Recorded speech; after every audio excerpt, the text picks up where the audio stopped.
This time, it's classic wheel gun competition at the USPSA Revolver Nationals. Plus, the British sniper rifle that is now one of history's guns. And growing IDPA in Delaware by shooting a lot, cheap. This is Shooting USA, reporting the stories of America's shooting sports.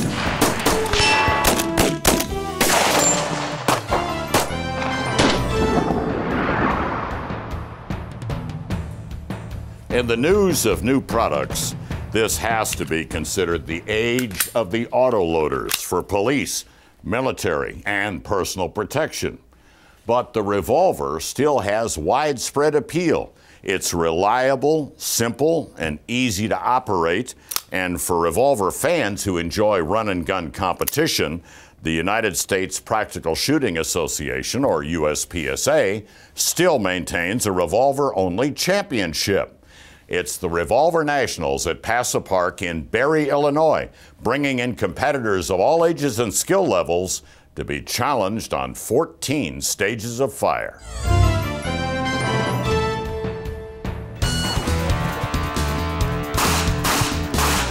It's competition based on a 180-year-old design, the iconic wheel gun, the revolver. The wheel gun is a very challenging platform. People who don't understand it don't understand the allure of it, but it's a very traditional platform. Today, that tradition is being preserved at the Revolver Nationals at PASA Park in Barry, Illinois. All right, good morning and welcome to the 2016 USPSA Revolver Nationals presented by Smith Wesson. Dozens of shooters of all skill levels compete, ranging from amateurs to professional shooters like 8-time national champion Annette Aysen. I am totally ecstatic. It doesn't matter how the day is going to end. It's just that everybody's having a good time. You're seeing juniors out here, more ladies. One of those juniors is 11-year-old J.W. Aguar. And with those reloads, you'd never guess the young Texan has only been competing for 2 years. Well, I started off with the 9mm, and then I saw this guy shooting revolver. It looked really fun, so I was like, okay, I have to try that. And once I did one stage, it was awesome, and I wanted to keep doing it. He's hooked, and JW has the help to improve even more. I requested him to be on my squad. I haven't ever had a chance to squad with him, so just watching him, it's so enjoyable. I've never had that opportunity to be shooting at such a young age. He has a lot of mentors here, so we whisper little things in his ears that he needs to know. He'll build on his strength as he gets older, but as you can see, he's having a good time.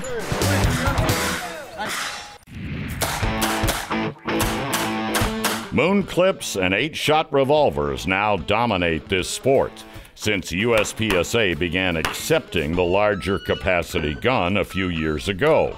6 shooters are now a rare find at the Revolver Nationals, but they are here. Those 6 shots of 45 ACP make major power factor. 8 shots of 38 or 9mm make minor power factor. And it's shooter's choice. Both guns are scored differently, though they compete together. 2 hits are required on every paper target. Hits in the A zone for both power factors are worth 5 target points. B and C zone hits for major are 4 points, but less for minor. Same goes for D zone hits. Steel poppers are also worth 5 points and must fall to score. Target hits and the stage time are taken into account. The faster and more accurate you are, the better. But reloading costs time, so it's hard to go fast with the 6 shooters. It's typically an extra reload or an extra 2 reloads. I've been missing quite a bit today, so then even extra reloads. But you get in a groove and you get used to it. Gives us a little point advantage, but having a hard time counting to 6. 45 ACP is still competitive, but we'll see the fastest men and women in the sport shoot minor power factor in 8-shot revolvers.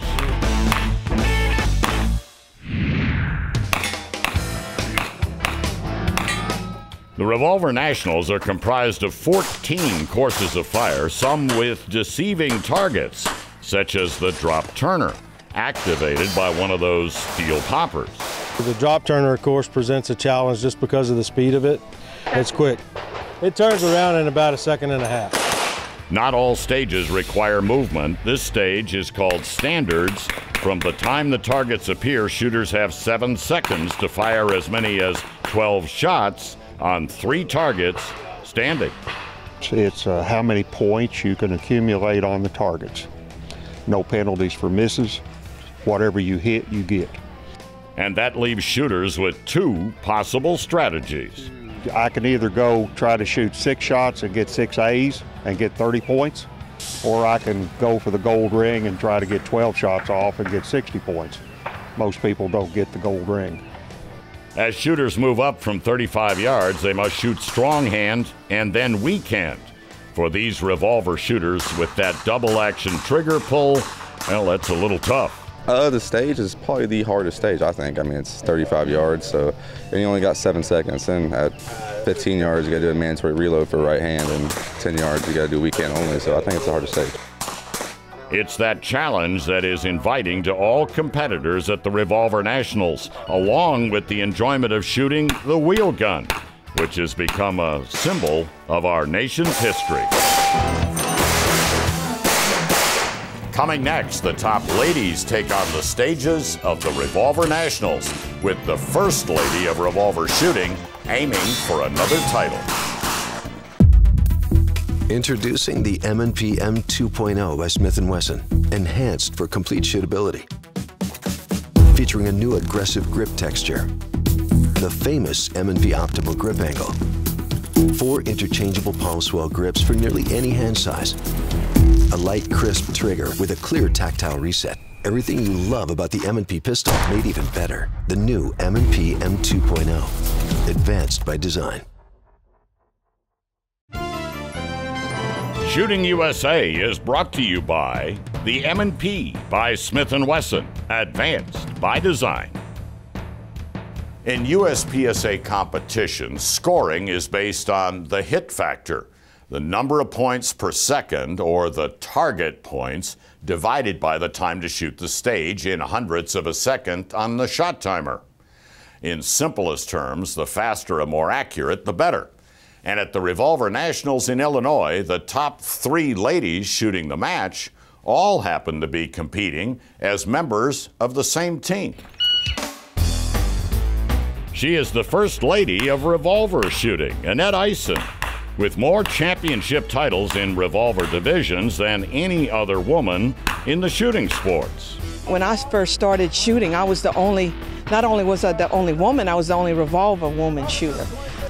That's not the case anymore. Annette Aysen now has tough competition at the Revolver Nationals. Teammates Julie Gallup and Randy Rogers.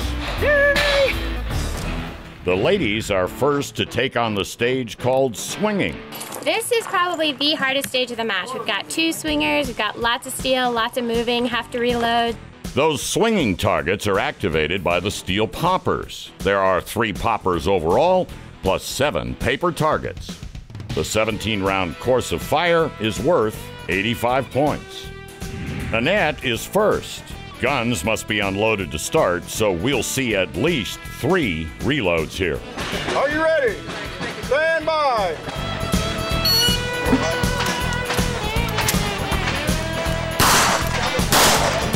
She's fast with her Performance Center 627 with 8 rounds of 38 Super. A little hesitation on that second swinger for the defending champion, but she sets a good pace. Overall, a very good run. Time is 22.75 with 77 target points. They were on to some swingers. I am ecstatic. Stand by. Now Randy is up. Her second time shooting the Revolver Nationals. Slow and steady on the first swinger. Patience can be a virtue on this stage to maximize those 5-point alpha hits on the swingers.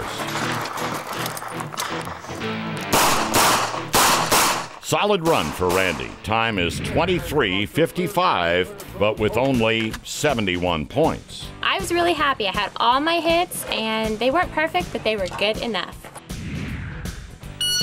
Now here's Julie. She's shooting fast today. So far, her overall score has her in second place, and that is putting pressure on Annette. A tad slow here on those long shots. Now the Smith & Wesson team captain is moving right along. And a close one for Julie, a light firing pin strike. Luckily, it happened on her final few shots, so no extra reload is necessary. She is faster than Annette, but not quite as accurate. Time is 22.34 with 75 target points total. What happened? What happened? I don't know what happened. I finished, but I felt like I wasn't done. I did have a clicker, which one went through, and that was a little bit. But I finished it. I did all right. I think I did all right. Yep. I don't know what happened. Annette is currently leading the pack. Here she is on the stage called Fiery Crisscross. 120 points possible here. This stage can make or break the match for Annette. She's vying for her 9th USPSA Revolver National Championship title. Annette maintains her lead. Time is 26:52, down only 4 points. It all comes down to the stage park bench. 8 paper targets and 1 steel popper, a 17-round stage worth 85 points. Randy is up first. The gun is loaded and holstered to start, sitting on the bench, holding a simulated newspaper. Here, these targets can be shot from both sides of the stage, so a lot to remember, a lot to keep track of. Randy second guesses herself at the end. Her time is 20.14, down 20 points. She's just happy there are no misses. Woo! I got them all, I got them all. How'd it go? It was really a lot of fun. You know, I love shooting a revolver. I don't get to do it very often, so coming out here and remembering how to load and how to pull the trigger, it is a challenge, but it's so much fun. Next up on the stage, Julie Gallup, and it could be for the win. Julie is shooting her Performance Center 929 today with 8 rounds of 9mm. She's going for the long shot.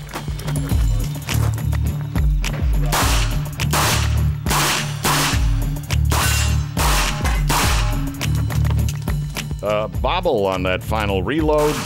Time is 20.47 with a great score.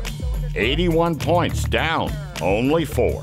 I had a little bit of a problem loading the cylinder on the last position, but the points were great, and that's what I'm trying to do today. So even if I don't manage to load these super fast, I want all the hits to be there. So her strategy worked. So did her time and her target points on the final stage. Julie jumps ahead of Annette to become the new Ladies USPSA Revolver Champion.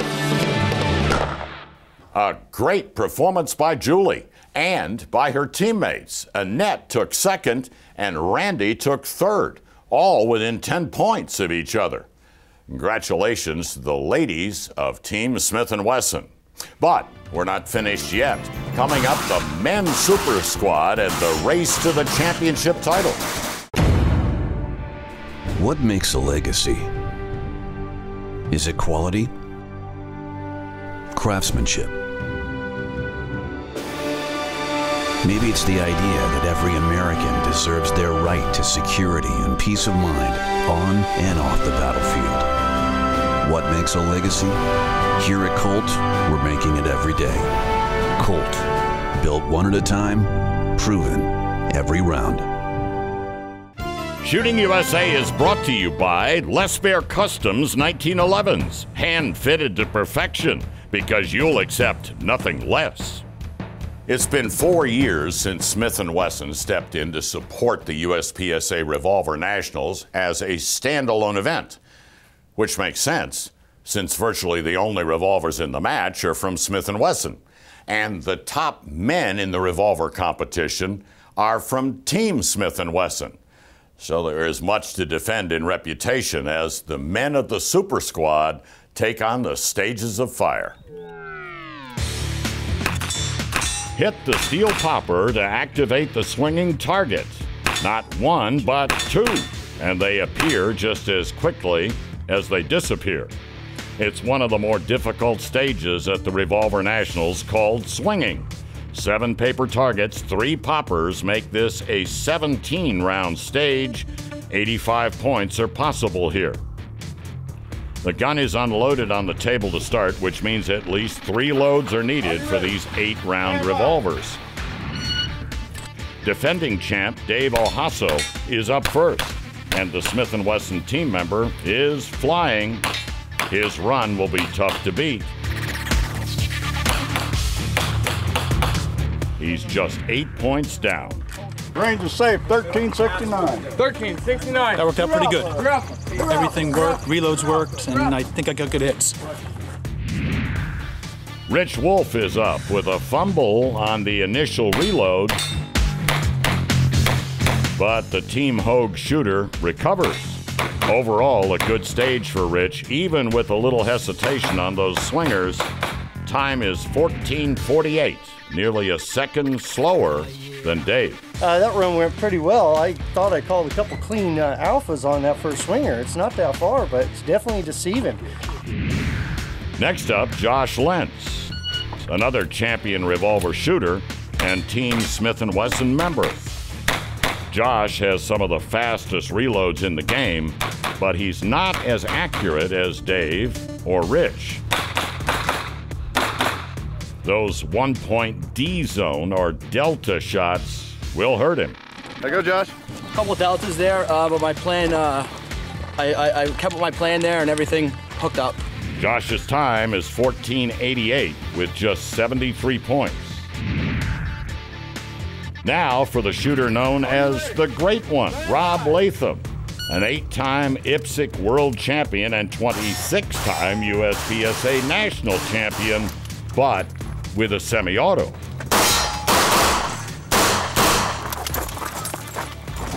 Rob takes his time with the revolver, but he is very accurate. His time's 1651. 1651. down only 4 points, putting him just behind Dave and Rich.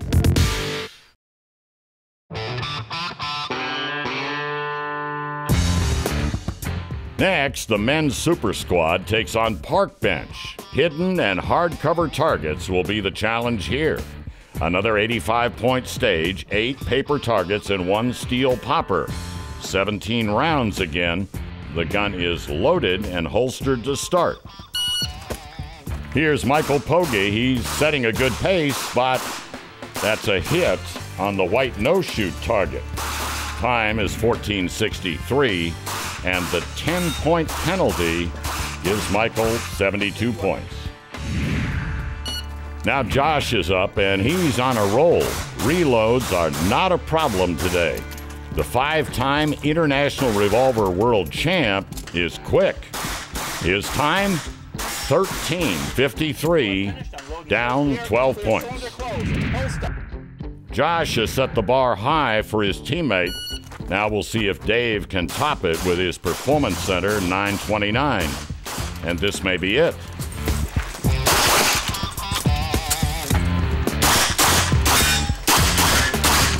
Time is 13:35, down only 10 points. And with that, Dave is now leading the pack. How'd it go, Dave? Alpha Charlie, 2 off on the hard one. They gave up 2 Charlies on the easy target. But yeah, it worked out good.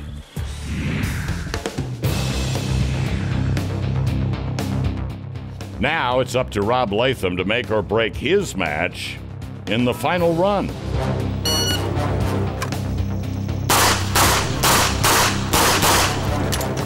No hesitation here. His strategy is different, and he takes the reload at the fence. Time is a tick slower than Dave and Josh, 14:48, but he has 77 target points. 2 Alpha! 2 Alpha! No one can match his accuracy, and that produces another championship title for the Great One at the Revolver Nationals. Not the fastest guy out there, but Rob knows accuracy will carry the day. Congratulations to him. And to James McGinty, second, with David Ohasso, the defending champ, finishing third. Well, still ahead today, an Olympic gold medalist shows us how to choose the right shot. But up next, Great Britain's solution for snipers that is now one of history's guns. Out of all you'll spend on shooting this year, this is the most important, a membership in the NRA. Join at shootingusa.com and I'll pay $10 for you. It's that important. Let's just say you're in too big a hurry and what if? How about? Yes, that's covered. No matter how it gets broken, shattered, cracked, or crushed. But yes, that's covered, no questions asked. Lifetime warranty from Bushnell has your back. We'll repair or replace your product and ship it back at no cost to you. It's the strongest warranty in the business for when you need it most. Only from Bushnell. Shooting USA is brought to you by Blackhawk, honor as a way of life, and by Colt, built one at a time, proven every round. A lot of people will tell you the 03 Springfield is the finest bolt-action battle rifle ever made. In fact, it was so well built and so accurate, a version of the 03, the 03A4, served as America's primary sniper rifle in World War II. America is not the only nation in the 20th century that built on an existing firearm to create an effective sniper weapon.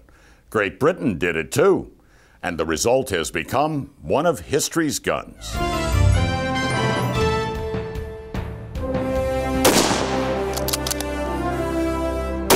It is one of the finest sniper rifles of the 20th century and the descendant of the very best sniper weapon of World War II. This is Britain's L42A1, last in a long line of military arms built on the famous Enfield .303 caliber bolt action. They took, original Enfield action, put a heavy barrel on it, modified the stock, took the scope and basically recalibrated it for 7.62 by 51 NATO, which the gun was rechambered to. The bolt was changed, and you ended up with a really superb sniper rifle. The L42A1 was adopted in 1970 and refitted by Holland & Holland, makers of fine British sporting arms since the early 1800s. It saw action in skirmishes in Africa, Northern Ireland, and in Britain's 10-week war with Argentina in 1982. In that conflict, Her Majesty's military forces recaptured the Falkland Islands. British snipers were well armed. When you've got, especially the L42A1 in your hand, you've got a real fine piece of military hardware. Like most British guns, it's certainly not the most attractive rifle ever made, military rifle ever made, but by gosh, it really works. The Enfield action is fed from a 10-round internal box magazine, high capacity for a military bolt rifle. With the scope attached, ammunition has to be loaded one round at a time. If you remove the scope and use the iron sights, you could actually use a stripper clip with it because it does have a clip guide on it. All in all, it's a very good system, very smooth, feeds well. It's one of my favorite guns. The L42A1's action is superbly built and both quick and easy to operate, though that feature is surely not as critical as with an infantry rifle.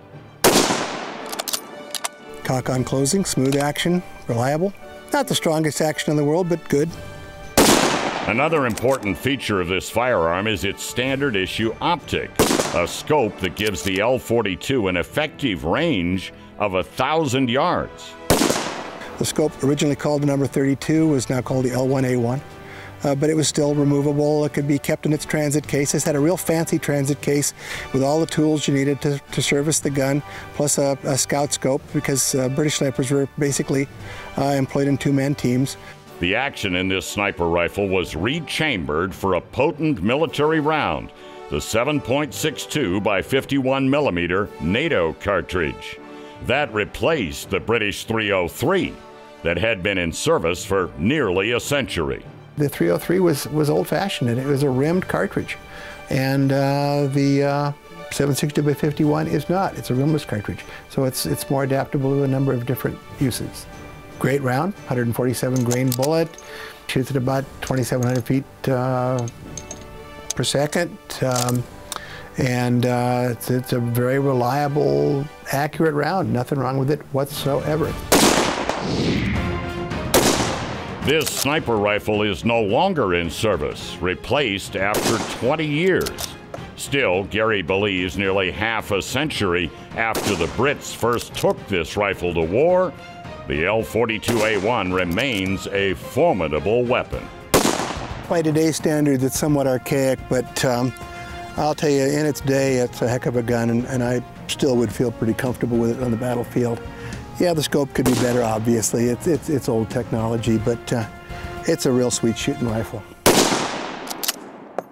The L42A1 was the last in a long line of British military rifles built on the famous Lee bolt action, designed by James Paris Lee in 1895. The Brits retired the L42A1 in 1990. So yes, British soldiers carried rifles built on the Lee action for 95 continuous years. Amazing service record. Well, up next, a local gun club that's growing IDPA by keeping matches cheap. That's part of the success in Delaware.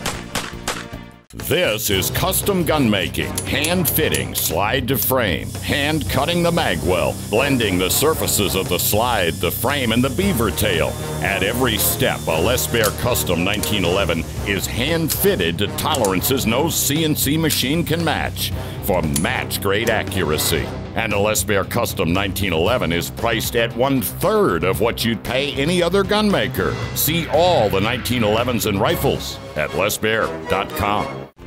Shooting USA is brought to you by Hornady. Accurate, deadly, dependable. The secret to growing shooting sports participation is welcoming new shooters into competition. Everybody would agree with that.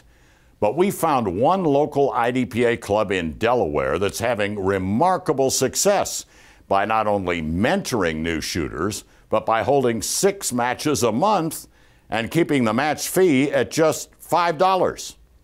That formula is bringing people from surrounding states into IDPA competition at the Bridgeville Rifle and Pistol Club. Welcome to Delaware. Southern Delaware, that is. Slower lower is what people call this region of the state because the pace of life is more leisurely than it is for those in northern Delaware. Sussex County is the birthplace of the broiler chicken industry. The county produces more chickens than any other county in the U.S. But just down the road a piece from the chicken houses, they've hatched up a shooter's paradise with everybody going flat out. Folks are on the move at the Bridgeville Rifle and Pistol Club. We like to shoot. And shoot they do. The club averages 6 IDPA matches a month, every Wednesday and the first and third Saturday. But even better, they only charge $5 to enter a match. And it's open to anyone who wants to give it a go. You don't have to be a member to run through the stages of fire. How can they do that?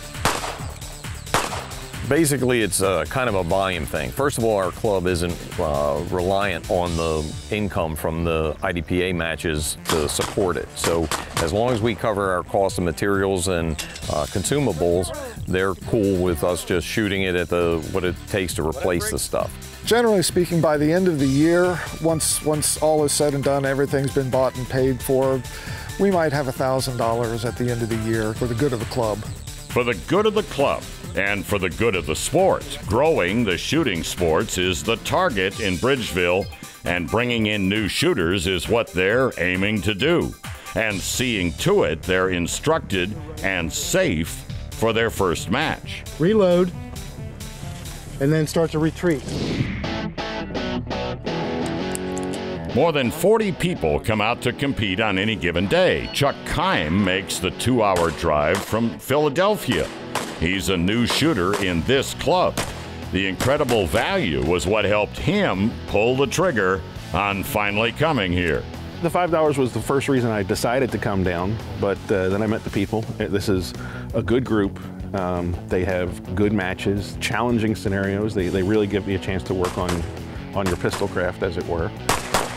The club has been holding IDPA matches for more than 10 years, but in the last 5 years, the number of new shooters has exploded.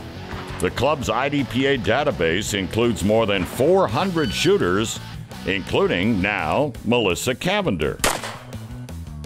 It was awesome. So exciting. There's that one. Took me a few minutes to stop shaking. One more this time. But I was just really psyched that I hit the target. Oh, no, I don't. It's in my belt. Now, you don't have to reload because it's loaded. Like, run up front. A lot of the credit for the success in bringing in new shooters has to go to Chuck Limpert, who kind of got volunteered into the job of running the club. That's what I meant. I need another threat target. He goes, "You should be our match director." What an idiot. I didn't know what was involved, so I said, sure.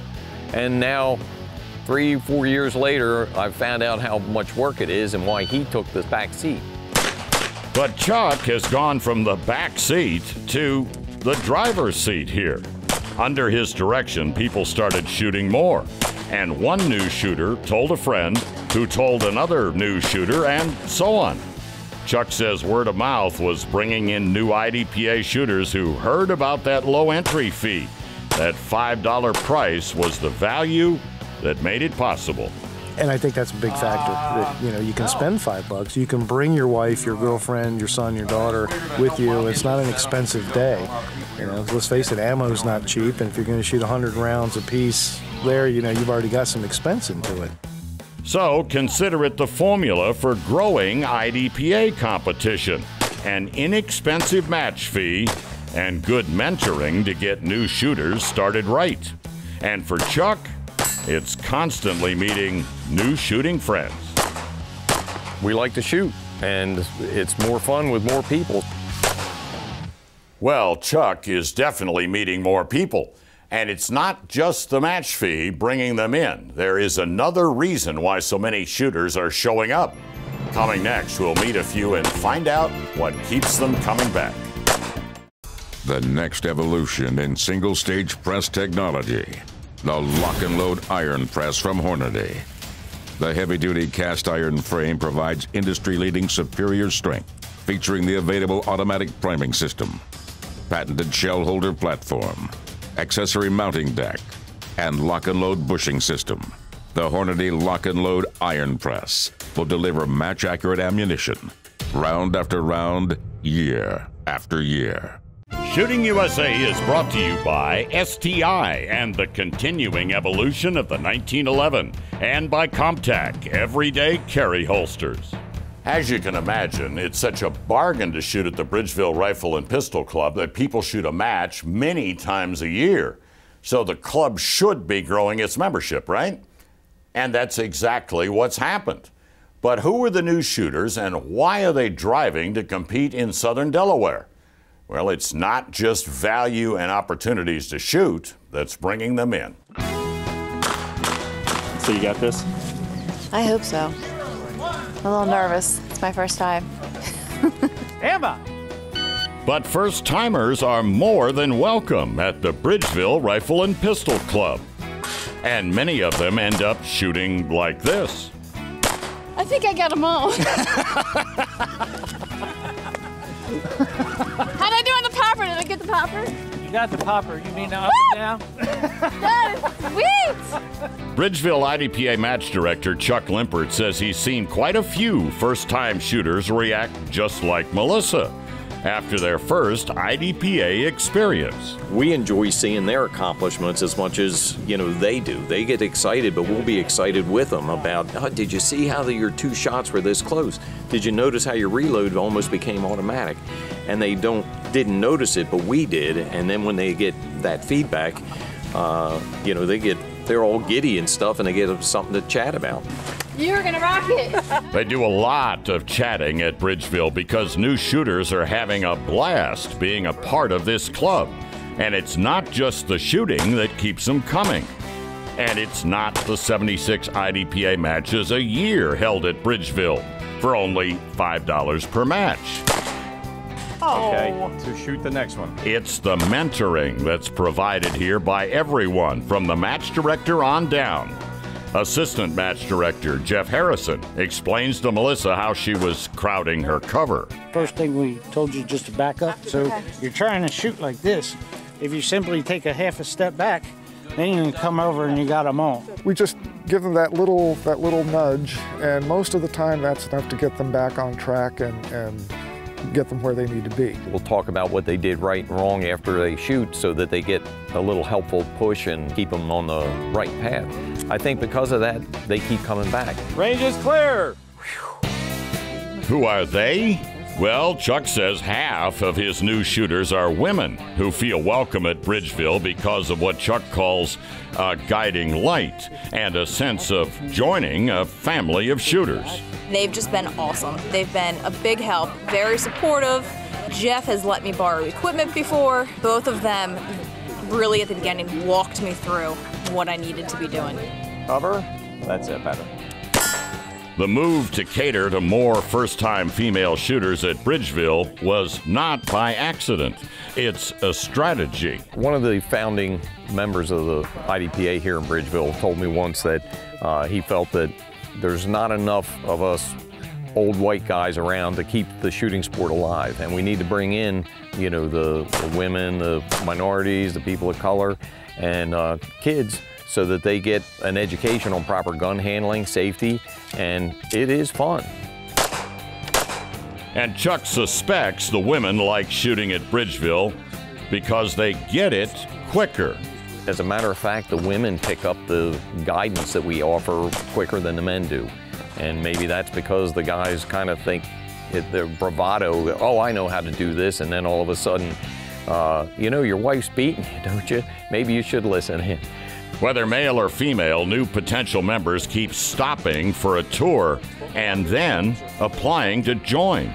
And some of the new members are young, like Colin Weldon, who's doing quite well mastering his 1911 and impressing club member Jeremy Noblet. They've always got this saying, you can get good at anything, all it takes is time and money. He's still got time on his side. And what about first-time IDPA shooter Melissa Cavender? How does she rate her first Bridgeville competition? If you're finished, unload, show clear. No question about it, this first-timer will be back. That's so cool. Oh my God, that's awesome. Just so excited because I accomplished what I wanted to accomplish. The folks at the Bridgeville Rifle and Pistol Club say another key to their success is Wednesday. They shoot every Wednesday, 52 weeks a year. And if it rains or snows, they move indoors. A success story built on building matches, and they will come. Well, still ahead, the new Colt Rail Gun in 9mm. John's got that next. Introducing the M&P M2.0 by Smith Wesson, enhanced for complete shootability. Featuring a new aggressive grip texture, the famous M&P Optimal Grip Angle, 4 interchangeable palm swell grips for nearly any hand size, a light, crisp trigger with a clear tactile reset. Everything you love about the M&P pistol made even better. The new M&P M2.0, advanced by design. Shooting USA is brought to you by the M&P by Smith & Wesson, advanced by design, and by Hoppies, the gun care people since 1903. When you think of factory-built 1911s, chances are you'll think of Colt, and for good reason. They have been producing some of the finest factory-built examples of John Browning's masterpiece for nearly 100 years. And this is the newest in their progression. This is the Colt Rail Gun. It draws that name from the underbarrel Picatinny rail here, perfect for mounting lasers or lights. From there, you've got a full-size government model available in 45 or 9mm like this one.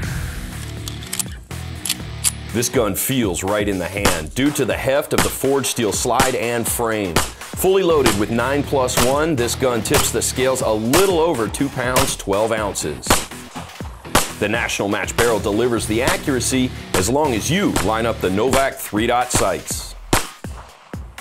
There are some key elements that make this gun stand out, like aggressive front and rear cocking serrations. One interesting note, a smooth front strap, no serrations here at all. The thumb safety is extended, but it's single-sided, so left-handers may opt for an ambi safety aftermarket replacement. There's an undercut to the trigger guard that, combined with the upswept beaver tail grip safety, make getting a high on the frame grip easy, and that lends itself to accuracy. The Colt Rail Gun is just under $1,200.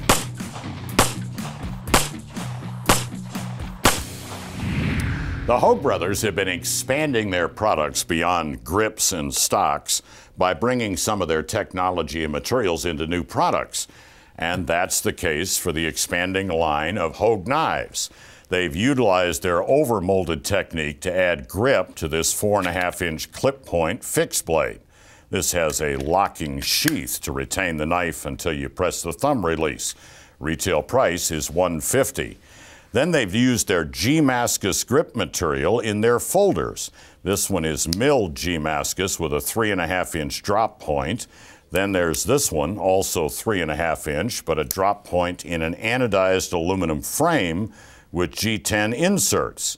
Both folders use a new thumb button lock that's easier to release than the usual liner lock. These are priced at $240. Then there's this in its own padded case, the Tomahawk, that comes with a really slick holster with a magnetic catch and a rotating safety lock. Now, I'm not sure what you're going to do with this, short of last-ditch hand-to-hand combat, but it's a really slick design with a healthy price tag, $300 from Hogue. And up next, picking the right shotgun loads for your sport. A 5-time Olympian explains. Out of all you'll spend on shooting this year, this is the most important, a membership in the NRA. Join at shootingusa.com and I'll pay $10 for you. It's that important. On March 29, 1911, the Armed Forces adopted a pistol that would change the world. For decades to come, men and women relied on the most trusted pistol in history as they fought the toughest battles to protect our freedom. Today, we celebrate another great victory, introducing the all-new Colt competition pistol. Designed for heroes, created for champions. We didn't just make history, we're still making it. Shooting USA is brought to you by Hornady. Accurate, deadly, dependable. If you're a hunter or enjoy shooting clays, you know there's a wide variety of ammunition to choose from. And there are some shells that are more effective than others, depending on your sport. Well, that is something 5-time Olympian Sergeant First Class Glenn Eller knows best. He's been competing in double trap for the Army Marksmanship Unit for a decade. But now he's about to show us the choices in choosing the right shell for your game.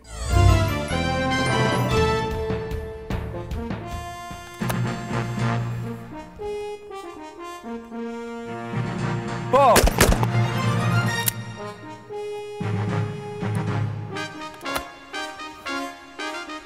Ball.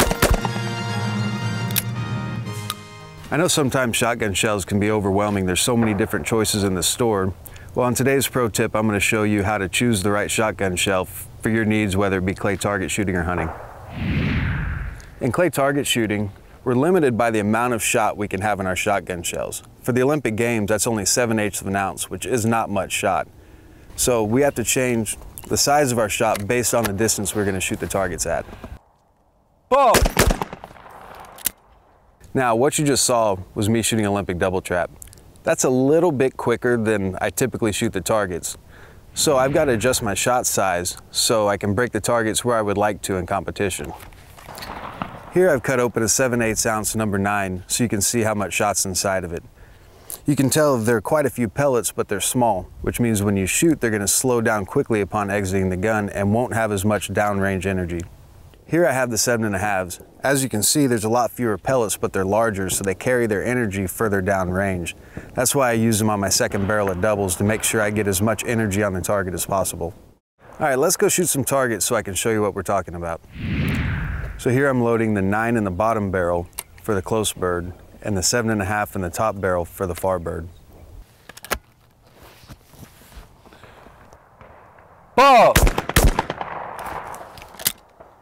In hunting, it's important to choose the load based on the game you're going to be pursuing and how much recoil your shoulder can take.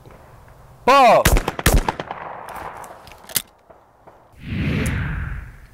Here we have 3 typical loads that you would find at any sporting goods store.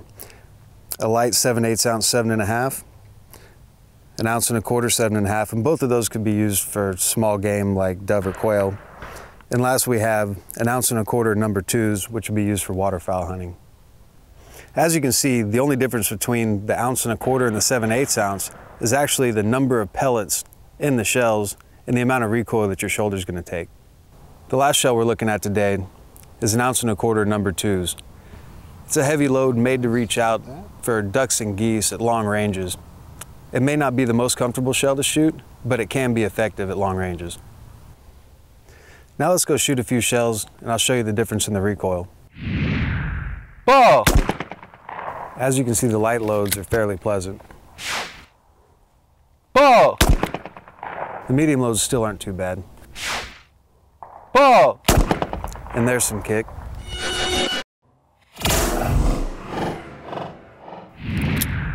I hope you enjoyed watching this pro tip as much as I'm not going to enjoy shooting this last shell. So next time you're about to go to the store, before you go hunting, or before your next trip to the gun range, hope you use these tips.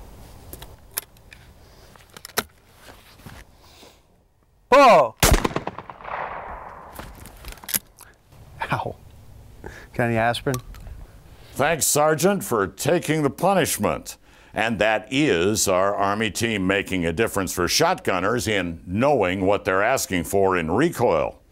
Well, if you want to review the shotgun loads, you can find the explanation in the Pro Tips section of our website, and you can find where to sign up for next year's Revolver Nationals or your first IDPA match in Delaware. It's all at shootingusa.com. For all of us, I'm Jim Scoutten. Shoot safely, shoot often, and keep 'em in the 10 ring.